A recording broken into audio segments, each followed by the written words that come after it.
I'm a numbers guy, so let me ask you, on a scale of 0 to 10, how generous are you when it comes to giving to God's work and indeed to those in need? 0 is stingy, 10 is very generous. Where do you sit on that scale? Hi, I'm Bernie Diamond and welcome again to Fresh. I'll be honest with you, when I first became a Christian, I found it hard to give generously to support God's work. Now, I'm a double maths major at university, so it wasn't hard for me to figure it out.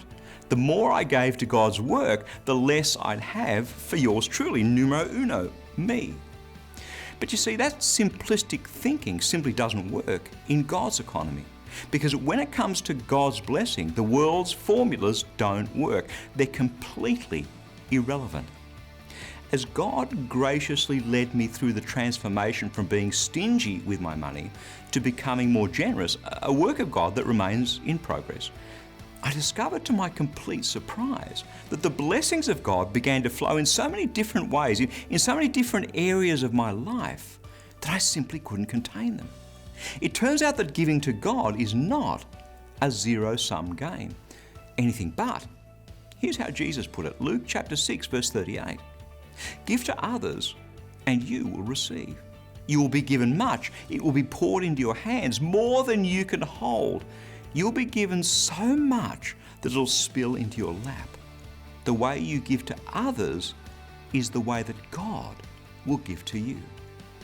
I'd heard people say it so many times, you can't outgive God, that I became sick of it.